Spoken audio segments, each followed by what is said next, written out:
آپ نے کبھی سوچا کہ امام حسن اور امام حسین کی 5-6 سال کی عمر تک کے واقعات تو ملتے ہیں، مگر اس کے بعد تاریخ میں ان کا ذکر تب ہوا جب ان کی شہادت ہوئی۔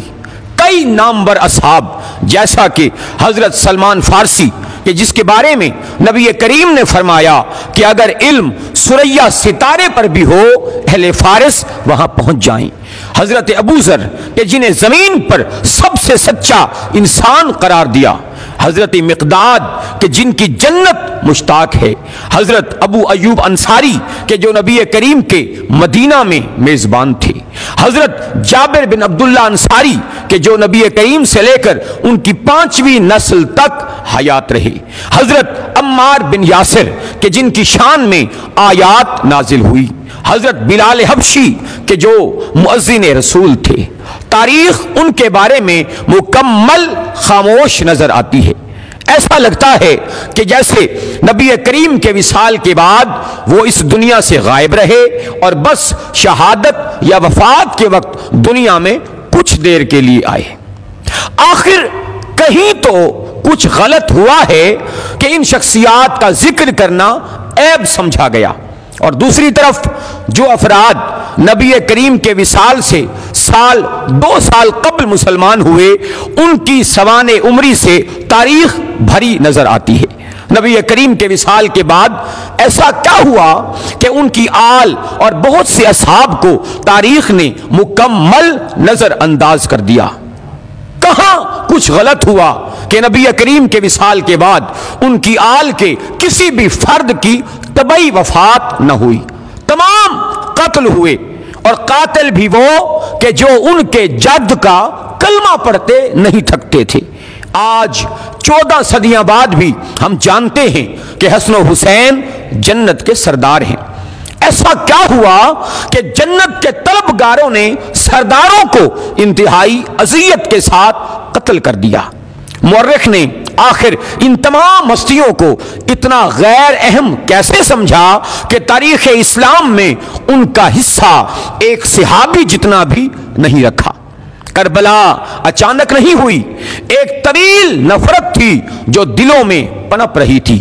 جوں جوں وقت گزرتا گیا نفرت بڑھتی رہی، اور ہر ہستی کے بعد دوسری ہستی پر پہلے سے زیادہ ظلم ہوتا نظر آیا۔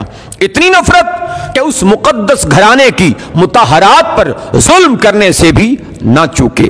6 ماہ کے بچے کا سر کاٹنا بھی ثواب سمجھا گیا، حالانکہ بدترین دشمن کے 6 ماہ کے بچے سے بھی کوئی دشمنی کا بدلہ لینے کا نہیں سوچتا۔ امت نے تو آل رسول پر ظلم کیا ہی تھا، مگر مورخین نے ان سے کہیں زیادہ ظلم کیا کہ جن کے فضائل تھے انہیں چھپایا، جبکہ ان کے دشمنوں کے فضائل سے کتابیں سیاہ کی۔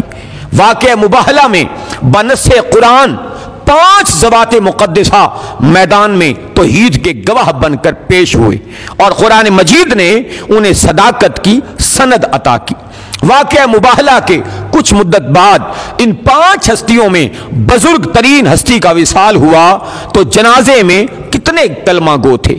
پھر 75 یا 95 دن بعد اسی گھر کا دوسرا جنازہ رات کی تاریکی میں اٹھا، اور چند مخلصین کی موجودگی میں بڑی خاموشی اور مظلومیت سے دفن کر دیا گیا، اور نشان قبر تک مٹا دیا گیا جو آج تک نہ مل سکا۔ پھر اسی گھرانے کا تیسرا جنازہ 40 ہجری میں کوفہ سے آدھی رات کے وقت اٹھا، اور پشت کوفہ ریت کے ٹیلوں کے درمیان خاموشی سے دفن کر دیا گیا، اور مدتوں قبر کا نشان نامعلوم رہا۔ پھر اسی جماعت کے چوتھے فرد کا جنازہ 50 ہجری میں شہر مدینہ سے اٹھا اور نانے کی مزار کی طرف چلا، مگر کچھ لوگ تیروں سے مسلح راستے میں حائل ہوئے کہ نواسے کو نانے کے پہلو میں دفن نہیں ہونے دیں گے۔ آخر وہ جنازہ بقیع کے عوامی قبرستان میں دفن کر دیا گیا۔ پھر 61 ہجری میں اصحاب مباہلہ کی آخری فرد کا جنازہ اٹھایا بھی نہ جا سکا، بلکہ جنازہ گھوڑوں کی ٹاپوں سے پامال کر دیا گیا۔ بحیثیت مسلمان کیا ہمیں یہ حق نہیں کہ کم از کم ہم مورخ اسلام سے یہ تو پوچھیں کہ جن کی صداقت کا گواہ خود اللہ ہے اور وہ توحید خدا کے گواہ ہیں، امت رسول نے ان کے ساتھ یہ سلوک کیوں کیا؟ اس ویڈیو کو لائک کریں، شیئر کریں، کمنٹ کریں اور میرے اس چینل کو سبسکرائب کریں اور پیج کو فالو کریں۔ اللہ تعالیٰ آپ پر اپنا فضل و کرم عطا فرمائے، آمین۔